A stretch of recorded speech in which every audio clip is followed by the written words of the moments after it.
नर्मदे हर ये मात्र एक उद्घोष नहीं अपितु एक शाश्वत जीवन मंत्र है। मध्य प्रदेश के अमरकंटक की विंध्य पर्वत श्रृंखलाओं से उद्गमित होकर गुजरात में अरब सागर के वक्षस्थल में विलीन होने वाली नर्मदा नदी भारतवर्ष के हृदय की एक स्पंदित नाड़ी है। पुराणों में ये उद्घोषित किया गया है कि गंगा के स्नान से, यमुना के पान से और नर्मदा के केवल दर्शन मात्र से ही प्राणी को मोक्ष की प्राप्ति हो जाती है। नर्मदा केवल एक जलधारा नहीं है, बल्कि वो लाखों श्रद्धालुओं के अंतःकरण में बसी मैया यानी माता है।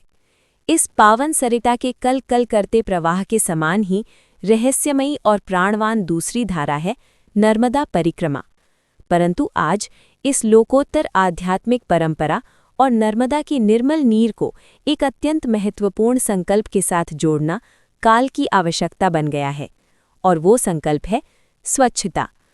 आइए आज हम नर्मदा नदी के माहात्म्य, परिक्रमा के दौरान होने वाली चित्त को रोमांचित कर देने वाली अनुभूतियों और नर्मदा की स्वच्छता के प्रति हमारे परम उत्तरदायित्व पर विस्तृत चिंतन करें। नर्मदा परिक्रमा एक अकल्पनीय और अद्भुत आध्यात्मिक यात्रा। संपूर्ण विश्व में नर्मदा एकमात्र ऐसी सरिता है जिसकी परिक्रमा की जाती है। परिक्रमा का अर्थ है अमरकंटक से लेकर सागर तक और पुनः विपरीत तट से उद्गम स्थल तक नदी को अपनी दाहिनी ओर रखकर की जाने वाली पदयात्रा। ये महायात्रा लगभग 3500 किलोमीटर की होती है। परिक्रमा मात्र कोई साधारण देशाटन या पर्यटन नहीं है, ये मनुष्य के भीतर छिपे अहंकार के विसर्जन की एक उत्कृष्ट तपस्या है।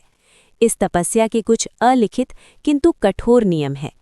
अपने साथ धन अथवा अन्न का संचय न करना, नदी को पार न करना अर्थात नर्मदा मैया की धारा का उल्लंघन न करना, जो भी भिक्षा या प्रसाद स्वरूप प्राप्त हो उसे सहर्ष ग्रहण करना और जहां आश्रय मिल जाए वहीं विश्राम करना। जब कोई मनुष्य अपना नाम, ग्राम, लौकिक संपत्ति और पद प्रतिष्ठा के मोह को त्याग कर हाथों में केवल एक दंड और कमंडल धारण कर परिक्रमा के पथ पर अग्रसर होता है, तब वो पूर्णतः प्रकृति और नर्मदा मैया के चरणों में समर्पित हो जाता है। परिक्रमा के रोमांचक संस्मरण, मैया की अदृश्य छत्र छाया। परिक्रमा के पथ पर चलने वाले प्रत्येक साधक के पास सुनाने के लिए सैकड़ों अद्भुत वृत्तांत होते हैं। ये कथाएं केवल कपोल कल्पित किंवदंतियां नहीं, अपितु मानवीय करुणा, प्रकृति के अलौकिक स्वरूप और किसी अज्ञात ईश्वरीय शक्ति की उपस्थिति का साक्षात प्रमाण है। अनुभूति 1। शूलपाणेश्वर के सघन वन का अदृश्य रक्षक। परिक्रमा के मध्य गुजरात महाराष्ट्र की सीमा पर शूलपाणेश्वर का सघन वन आता है। ये वन इतना घनेरा है कि दिन के उजाले में भी सूर्य की किरणें धरती का स्पर्श नहीं कर पाती। एक परिक्रमावासी ने अपना संस्मरण साझा करते हुए बताया कि वे इस वन में अपना मार्ग भटक गए थे। पास में जल नहीं था और संध्याकाल हो चला था। हिंसक वन्य जीवों का भय व्याप्त था। सहसा ना जाने कहाँ से एक काला श्वान महाप्रकट हुआ। उसने बिना कोई आक्रामक प्रतिक्रिया दिए या भौंके उन यात्रियों की ओर देखा और एक दिशा में चलने लगा। अन्य कोई विकल्प ना होने के कारण वे परिक्रमावासी उस श्वान के पीछे पीछे चलने लगे। लगभग 2 किलोमीटर चलने के पश्चात एक छोटे से आश्रम की पगडंडी दृष्टिगोचर हुई। जब उन्होंने कृतज्ञतावश पीछे मुड़कर देखा तो वो श्वान वहां से अंतर्धान हो चुका था।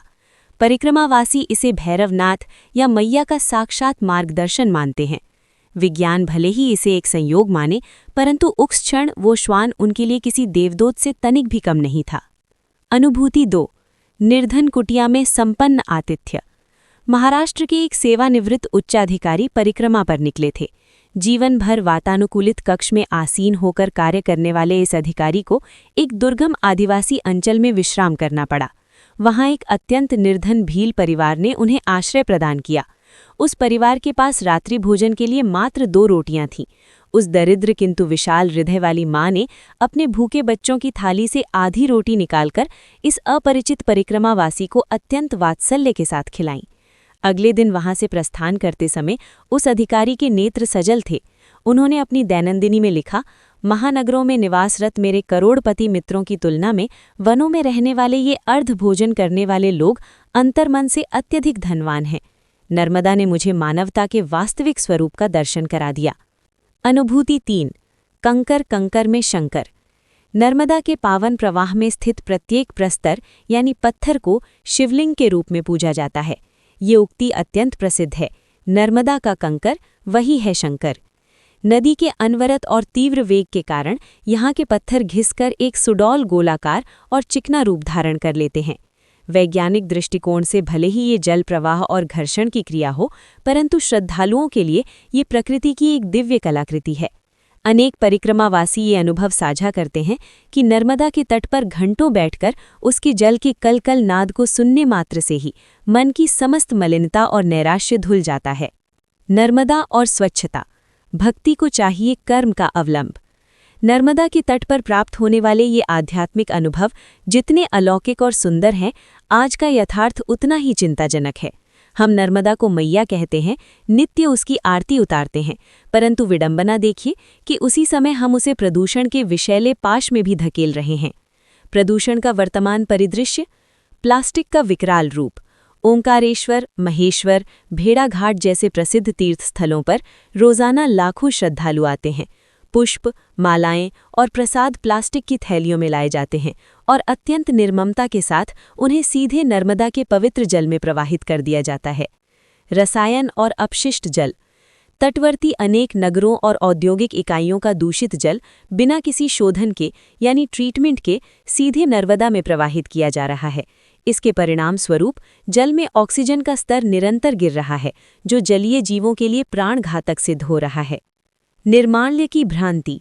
देव पूजन के पश्चात शेष बचे पुष्प और पत्र निर्माल्य माने जाते हैं, अतः उन्हें नदी में विसर्जित करने की प्राचीन परंपरा है। पूर्व काल में ये निर्माल्य पूर्णतः प्राकृतिक होता था और जल में विघटित हो जाता था, परंतु आज इस निर्माल्य में थर्माकोल, प्लास्टिक और कृत्रिम रंगों का बाहुल्य हो गया है, जो नदी की शुद्धता को नष्ट कर रहा है। स्वच्छता के प्रेरणादायी दृष्टांत। कुछ जागरूक नागरिक और संस्थाओं ने अब नर्मदा की स्वच्छता के लिए संकल्पबद्ध होकर कार्य करना आरंभ कर दिया है। उनके अनुकरणीय प्रयास हमें बहुत कुछ सिखाते हैं। दृष्टांत 1, स्वच्छता परिक्रमा। पुणे के कुछ युवाओं के एक समूह ने हाल ही में एक अभिनव परिक्रमा संपन्न की। उन्होंने किसी पारंपरिक धार्मिक उद्देश्य से नहीं, अपितु स्वच्छता परिक्रमा के रूप में ये पदयात्रा की। उन्होंने ओंकारेश्वर से महेश्वर तक के क्षेत्र में नदी तट पर बिखरा हुआ हजारों किलो प्लास्टिक कचरा इकट्ठा किया और उसका उचित निस्तारण किया। जब एक स्थानीय ग्रामवासी ने उनसे कौतूहलवश पूछा कि आप यहाँ देव दर्शन के लिए आए हैं या कचरा उठाने के लिए, तब उस युवा द्वारा दिया गया उत्तर अत्यंत मार्मिक था। माता की पूजा करने से पूर्व माता के मलिन हो चुके वस्त्रों को स्वच्छ करना क्या एक पुत्र का प्रथम कर्तव्य नहीं है? स्वच्छता ही हमारी वास्तविक और सच्ची भक्ति है। दृष्टांत 2, साबुन और शैम्पू का परित्याग। अनेक वयोवृद्ध और अनुभवी परिक्रमावासी नदी में स्नान करते समय साबुन या शैम्पू का लेश मात्र भी उपयोग नहीं करते। एक वृद्ध साधु ने एक पर्यटक को ऐसा करते देख टोकते हुए कहा था, पुत्र, ये नदी हमारे पीने के जल का स्रोत है। क्या तुम अपने घर में रखे पीने के पानी के मटके में साबुन डालकर स्नान करोगे? ये प्रश्न भले ही अत्यंत सीधा और सरल प्रतीत हो, परंतु ये अंतरात्मा को झकझोर कर विचार करने पर विवश कर देता है। हमारा परम उत्तरदायित्व और स्वच्छता का संकल्प। यदि हम नर्मदा के अप्रतिम सौंदर्य, उसकी पवित्रता और परिक्रमा की इस कालजयी परंपरा को अपनी भावी पीढ़ियों के लिए अक्षुण्ण रखना चाहते हैं, तो केवल हाथ जोड़ने और मंत्र उच्चारण से कार्य सिद्ध नहीं होगा।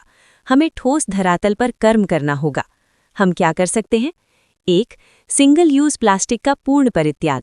जब भी हम नर्मदा या किसी भी नदी के दर्शन हेतु जाएं, तो प्लास्टिक की थैलियां या पानी की प्लास्टिक बोतलें ले जाने से बचें। इसके स्थान पर कपड़े का थैला और धातु की पानी की बोतल यानी मेटल बॉटल का उपयोग करें। निर्माल्य का उचित प्रबंधन। निर्माल्य को सीधे नदी की धारा में फेंकने के बजाय नदी तटों पर स्थापित किए गए निर्माल्य कलशों में ही अर्पित करें। यदि संभव हो तो पुष्पों से जैविक खाद बनाने वाली परियोजनाओं को प्रोत्साहित करें। पर्यटन बनाम तीर्थाटन का भेद समझें। जब हम पर्यटन पर जाते हैं तो हमारा उद्देश्य केवल मनोरंजन होता है, परंतु तीर्थ स्थल पर जाते समय एक मर्यादा का पालन करना नितांत आवश्यक है। नदी तट पर मद्यपान करना, मांसाहार का सेवन करना, तेज ध्वनि में संगीत बजाना या कचरा फैलाना ये न केवल धार्मिक दृष्टि से पाप है, बल्कि पर्यावरणीय दृष्टि से भी एक घोर अपराध है। 4. स्थानीय निवासियों में जन जागरूकता। नदी तट पर बसे ग्रामों और नगरों में अपशिष्ट प्रबंधन हेतु प्रशासन पर दबाव बनाना और स्थानीय नागरिकों के मध्य स्वच्छता के प्रति चेतना जागृत करना समय की सबसे बड़ी मांग है। उपसंहार। नर्मदा सच्चे अर्थों में भारतवर्ष की एक सांस्कृतिक और आध्यात्मिक जीवन रेखा है। नर्मदा परिक्रमा मनुष्य को उसके अहंकारी मैं से निकालकर शून्य की ओर ले जाने वाली एक महान जीवन यात्रा है।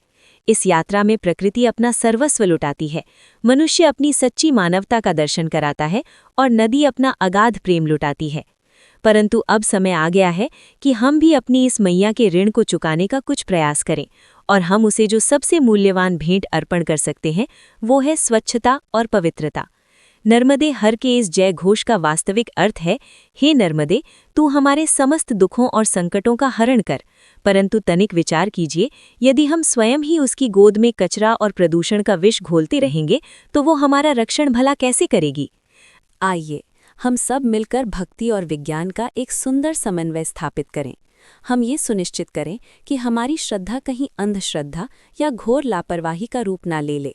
जब हम नदी के तटों को स्वच्छ और निर्मल रखेंगे, तभी हमारे अंतर्मन की भक्ति भी सच्चे अर्थों में शुद्ध होगी। तभी भविष्य में शूलपाणेश्वर के किसी सघन वन में मार्ग भटके हुए किसी परिक्रमावासी को मैया का प्रशस्त मार्ग पुनः प्राप्त होगा, और घाट पर बैठकर कलकल बहते जल को निहारते हुए किसी जिज्ञासु को जीवन का परम तत्वज्ञान प्राप्त हो सकेगा। स्वच्छ, निर्मल और अविरल नर्मदा के लिए आइए हम सब मिलकर संकल्प लें। नर्मदे हर।